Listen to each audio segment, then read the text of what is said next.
நீங்கள் பார்த்துக் கொண்டிருப்பது AJK டிவியின் புதுவை மாலை.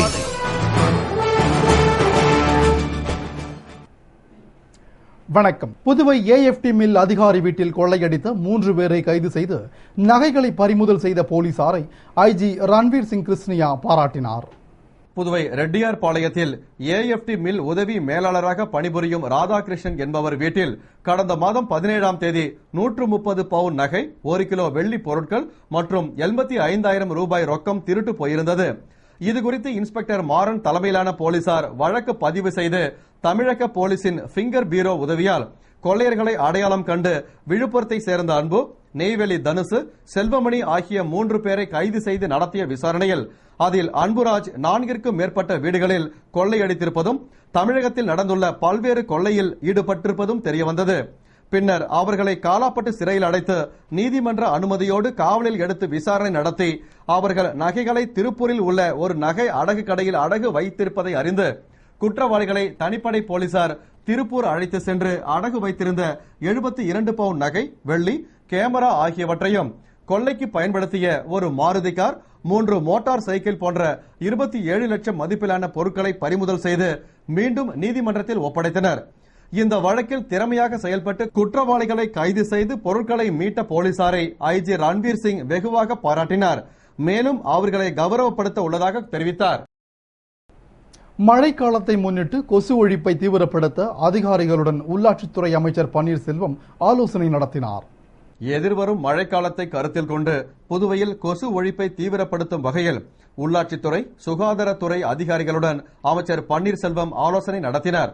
உள்ளாட்சித்துறை இயக்குநர் சுந்தர வடிவேலு, சுகாதாரத்துறை இயக்குநர் டாக்டர் ராமன், பொதுப்பணித்துறை கண்காணிப்பு பொறியாளர் மற்றும் பொறியாளர்கள், நகராட்சி மற்றும் கொம்யூன் பஞ்சாயத்து ஆணையர்கள் பங்கேற்ற கூட்டத்தில் கொசு ஒழிப்பு, வாய்க்கால்களை தூர்வாருதல் போன்ற பல்வேறு விஷயங்கள் குறித்து அதிகாரிகளிடம் கேட்டறிந்த அமைச்சர் எதிர்வரும் மழை காலத்தில் கொசுவை கட்டுப்படுத்துவதற்கு தேவையான அனைத்து நடவடிக்கைகளையும் துரிதமாக மேற்கொள்ளுமாறு உத்தரவிட்டார். புதுவை ஆசிரியர் சங்கங்களின் கூட்டு போராட்ட குழுவினர் கோரிக்கைகளை வலியுறுத்தி ஒரு நாள் ஒட்டுமொத்த விடுப்பெடுத்து பெருந்திரள் பட்டினி போராட்டம் நடத்தினர். புதுவை அனைத்து ஆசிரியர் சங்கங்களும் ஒன்றிணைந்து அனைத்து பிரிவு ஆசிரியர்களுக்கும் வேலை நாட்கள் 200 என ஆணை வழங்க வேண்டும். ACP மற்றும் MACP இணை தகுதி வாய்ந்த அனைத்து பிரிவு ஆசிரியர்களுக்கும் தாமதமின்றி வழங்கிட வேண்டும். பணிமூப்பு பட்டியல் அடிப்படையில் கலந்தாய்வு முறையிலான மாற்றலை நடைமுறைப்படுத்திட வேண்டும் என்பன உள்ளிட்ட பல கோரிக்கைகளை வலியுறுத்தி சுதேசி பஞ்சாலை வாயில் அருகில் ஒரு நாள் ஒட்டுமொத்த விடுப்பெடுத்து போராட்டக் குழு பாலமோகனன், சேஷாசலம் தலைமையில் ஒருங்கிணைப்பாளர்கள் ஜெயராமன், பாரி முன்னிலையில் பெருந்திரள் பட்டினி போராட்டம் நடத்தினர். இதில் ஆசிரியர்கள் திரளாக பங்கேற்று கோரிக்கைகளை வலியுறுத்தி உண்ணாவிரதம் மேற்கொண்டனர். பல்வேறு வழக்குகள் நிலுவையில் உள்ள தாதா வெள்ளை குணா ஊருக்குள் நுழைய தடை விதிக்க வேண்டும் என்று மாவட்ட கலெக்டருக்கு போலீஸ் பரிந்துரை செய்துள்ளது. புதுவை லாஸ்பேட்டையை சேர்ந்த குணா என்கிற வெள்ளை குணா மீது 5 கொலை வழக்கு, கொலை முயற்சி, வழிப்பறி உள்ளிட்ட பல்வேறு வழக்குகள் நிலுவையில் உள்ளது. மேலும் இவ்வழக்குகளுக்காக கைது செய்யப்பட்டு நீண்ட நாட்களாக சிறையில் இருந்த வெள்ளை குணா சமீபத்தில் ஜாமீனில் வெளியே வந்துள்ளார். எனவே வெள்ளை குணா மீது 144 தடை உத்தரவு கேட்டு லாஸ்பேட்டை போலீசார் மாவட்ட கலெக்டருக்கு பரிந்துரை செய்துள்ளனர். கலெக்டர் தீபக்குமார் மனுவை விசாரித்து அனுமதி வழங்கியதும் வெள்ளை குணா ஊருக்குள் நுழைய அதிகாரப்பூர்வ அறிவிப்பு வெளியிடப்படும். இதுகுறித்து காவல் வட்டாரங்கள் முக்கிய ரவுடிகளை குண்டர் சட்டத்தில் கைது செய்ய முதல் கட்ட நடவடிக்கையாக ஊருக்குள் நுழைய தடை விதிக்கப்படுகிறது என்று தெரிவித்தனர். புதுவை கிருமாம்பாக்கம் அம்பேத்கர் அரசு மேல்நிலைப் பள்ளியில் நடைபெற்ற வாழ்வியல் திறன் மேம்பாட்டு பயிற்சி முகாமில் அமைச்சர் ராஜவேலு பங்கேற்று சிறப்புரையாற்றினார்.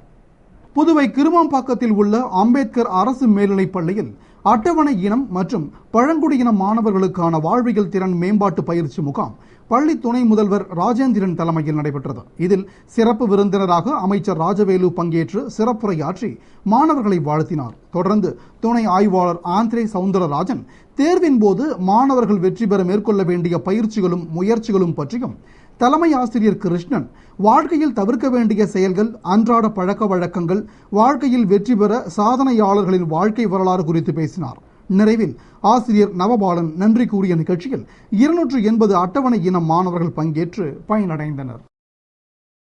காரைக்காலில் நடைபெற்ற ஆனழகன் போட்டியில் பங்கேற்று சாம்பியன் பட்டம் வென்ற வீரர்கள் திராவிட முன்னேற்றக் கழக மாநில துணை அமைப்பாளர் திரு SP சிவக்குமாரை சந்தித்து வாழ்த்து பெற்றனர். புதுவை மாநில அளவில் பளுதூக்கும் போட்டி காரைக்காலில் நடைபெற்றது. அதில் புதுவையைச் சேர்ந்த வினோத்குமார் சாம்பியன் ஆஃப் சாம்பியன் பட்டமும், சிவா 60 கிலோ எடை பிரிவில் சாம்பியன் பட்டமும் பெற்றனர். அவர்கள் திராவிட முன்னேற்றக் கழக மாநில துணை அமைப்பாளர் திரு SP சிவகுமாரை நேரில் சந்தித்து சால்வை அணிவித்து கௌரவித்து வாழ்த்து பெற்றனர்.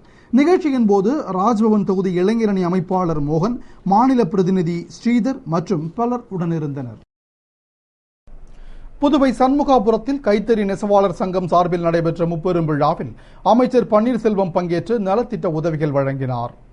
புதுவை சண்முகாபுரம் NR காங்கிரஸ் பேர் இயக்கம், இளைஞரணி மற்றும் கைத்தறி நெசவாளர்கள் சார்பில் காமராஜர் கைத்தறி நெசவாளர் நலச்சங்கம் 3ஆம் ஆண்டு விழா, முதலமைச்சர் ரங்கசாமியின் பிறந்தநாள் விழா, சங்கப்பலகை திறப்பு விழா ஆகிய முப்பெரும் விழா நடைபெற்றது. முன்னாள் உழவர்கரை நகரமன்ற தலைவர் NSJ ஜெயபால் தலைமையில் அரசு கொறடா நேரு, முதல்வரின் பாராளுமன்ற செயலர் வைத்தியநாதன், சட்டமன்ற உறுப்பினர் தமிழ்செல்வன் ஆகியோர் முன்னிலையில் நடைபெற்ற விழாவில் அமைச்சர் பன்னீர்செல்வம் சிறப்பு விருந்தினராக கலந்து கொண்டு சங்க பெயர் பலகையை திறந்து வைத்து முதலமைச்சரின் பிறந்த நாளை கேக் வெட்டியும், மகளிருக்கு சேலை, மாணவர்களுக்கு நோட்டு புத்தகம், பேனா, பென்சில், அனைவருக்கும் லட்டு வழங்கியும் கொண்டாடினார். விழாவில் கைத்தறி நெசவாளர்கள், NR பேர் இயக்கம், இளைஞரணியினர் மற்றும் ஊர் பொதுமக்கள் கலந்து கொண்டனர். நிறைவில் மாநில சங்க தலைவர் நடராஜன் நன்றி கூறினார். புதுவை அரியாங்குப்பம் பச்சைவாழி அம்மன் கோவில் தீமிதி விழாவில் முதலமைச்சர் ரங்கசாமி பங்கேற்று சாமி தரிசனம் செய்தார். புதுவை அரியாங்குப்பம் டோல்கேட்டில் எழுந்தருளியுள்ள அருள்மிகு பச்சைவாழியம்மன் கோவில் திருவிழாவில் தீமிதி ஊர்ச்சபம் சிறப்பாக நடைபெற்றது. இதனை முன்னிட்டு அம்மனுக்கு சிறப்பு அபிஷேகம், அலங்காரம், ஆராதனையுடன் வீதியுலாவும், பின்னர் பக்தர்கள் நோம்பிருந்து தீமிதிக்கும் உற்சவமும் நடைபெற்றது. இதில் திரளான பக்தர்கள் தீமிதித்து நேர்த்திக் கடனை நிறைவேற்றினர். விழாவில் முதலமைச்சர் ரங்கசாமி, சபாநாயகர் சபாபதி, சட்டமன்ற உறுப்பினர் புருஷோத்தமன், முன்னாள் சட்டமன்ற உறுப்பினர்கள் அனந்தராமன், ஜெயமூர்த்தி, வேளாண் அறிவியல் நிலைய தலைவர் சுரேஷ், JPR பேரவை பொன் ராஜேந்திரன் மற்றும் முக்கிய பிரமுகர்கள், இறை அன்பர்கள் பங்கேற்று வழிபட்டு அம்மனின் திருவருளை பெற்றனர். தொடர்ந்து விழாவினை முன்னிட்டு பக்தர்களுக்கு முதலமைச்சர் ரங்கசாமி தலைமையில் சபாநாயகர் சபாபதி, கனகராஜ் மற்றும் கார்த்தி ஆகியோர் அன்னதானம் வழங்கினர். புதுவை பாரதிதாசன் அரசு மகளிர் கல்லூரியில் விலங்கியல் துறை சார்பில் நடைபெற்ற தேசிய பயிற்சி பட்டறையில் ஆசிரியர் மற்றும் ஆராய்ச்சியாளர்கள் பங்கேற்றனர். விலங்குகளை அனாவசிய பயன்படுத்துதலை தடுக்கும் நோக்கத்துடனும் சுற்றுச்சூழல் பற்றி விழிப்புணர்வு ஏற்படுத்தும் வகையிலும் மகாத்மா காந்தி டோரோன் கேம்ப் மையம், பாரதிதாசன் பல்கலைக்கழகம் சார்பில் விலங்குகளை பயன்படுத்த மாற்று என்ற தலைப்பில் ஒருநாள் தேசிய பயிற்சி பட்டறை நடைபெற்றது. அரசு மற்றும் தனியார் கல்லூரி பேராசிரியர்கள், மேல்நிலைப்பள்ளி ஆசிரியர்கள், முதுகலை மாணவர்கள், வாழ்க்கையியல் ஆராய்ச்சியாளர்கள் என 100க்கும் மேற்பட்டோர் பங்கேற்ற பயிற்சியில் விலங்குகள் பயன்படுத்துதலை தடுத்து அதற்கு மாற்றான நவீன உத்திகள் குறித்து விளக்கப்பட்டது மற்றும் பயிற்சி பட்டறையில் பங்கேற்றவர்களுக்கு சான்றிதழும் பயிற்சி பற்றிய குறுந்தகடும் வழங்கப்பட்டது. ஒரு திரைப்படத்தின் வெற்றிக்கு பணிபுரியும் ஒவ்வொருவரும் சிறப்பாக பணியாற்றினால்தான் இலக்கை அடைய முடியும் என்று புதுவையில் நடைபெற்ற இந்திய திரைப்பட 100ஆண்டு விழாவில் இயக்குனர் மணிரத்னம் பேசினார். புதுவை திரையரங்கில் நடைபெற்று வரும் இந்திய திரைப்பட விழாவில் கலந்து கொண்டு ரசிகர்களின் கேள்விகளுக்கு பதிலளித்து இயக்குனர் மணிரத்னம் கூறுகையில், தான் 2 முறை புதுவையில் திரைப்படம் எடுத்தபோது அனைத்து தரப்பினரும் ஒத்துழைப்பு நல்கியதாகவும், கடந்த 10 ஆண்டுகளாக மக்களிடம் தொடர்பு கொள்ளும் வசதிகள் அதிகரித்து விட்டதால் சமுதாயத்தை சார்ந்த திரைப்படங்கள் சிறப்பாக எடுக்கப்படுகிறது என்றும், சமுதாய பிரச்சனையை மட்டும் எடுக்க வேண்டும் என்றில்லாமல் சிறந்த படத்தை உருவாக்குவதாகவும், ஒரு திரைப்படத்தின் வெற்றி என்பது ஒருவரின் முயற்சி மட்டுமல்ல, அதில் பணிபுரியும் ஒவ்வொருவரும் சிறப்பாக பணியாற்றினால்தான் இலக்கை அடைய முடியும். ஒரு திரைப்படத்தின் வெற்றி படக்குழுவினர் அனைவருக்கும் கிடைத்த வெற்றி என்று கூறினார். புதுவை கால்நடைத்துறை சார்பில் வறுமை கோட்டிற்கு கீழ் உள்ள திருபுவனை தொகுதி ஆதி திராவிட மக்களுக்கு மானிய விலையில் ஆடுகளை பிப்டிக் தலைவர் அங்காளன் வழங்கினார். புதுவை கால்நடை நலம் மற்றும் கால்நடை பராமரிப்பு துறை சார்பில் திருபுவனை தொகுதிக்கு உட்பட்ட ஆதி திராவிட மக்களுக்கு 75% மானியத்துடன் ஆடுகள் வழங்கும் நிகழ்ச்சி நடந்தது.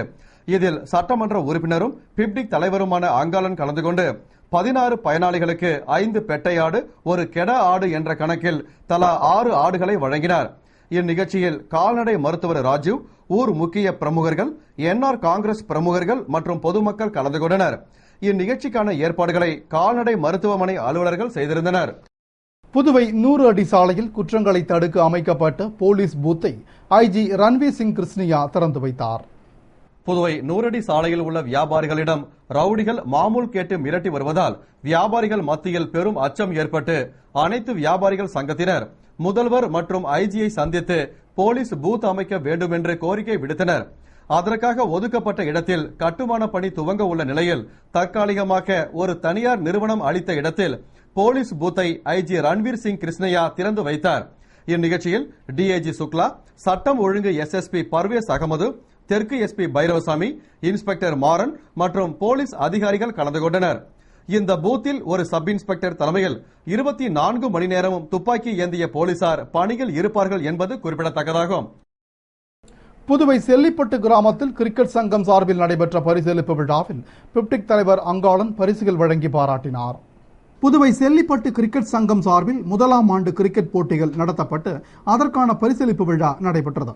விழாவில் கூட்டுறவு சங்க தலைவர் மோகன சுந்தரம் தலைமையில் சிறப்பு விருந்தினராக தொகுதியின் சட்டமன்ற உறுப்பினரும் பிப்டிக் தலைவருமான அங்காளன் கலந்து கொண்டு பரிசுகள் வழங்கி பாராட்டினார். 24 அணிகள் போட்டியிட்ட போட்டியில் முதல் 3 இடம் பெற்ற அணிகளுக்கு பரிசுகள் வழங்கி பாராட்டப்பட்டது. விழாவிற்கான ஏற்பாடுகளை கிரிக்கெட் சங்க நிர்வாகிகள் செய்திருந்தனர்.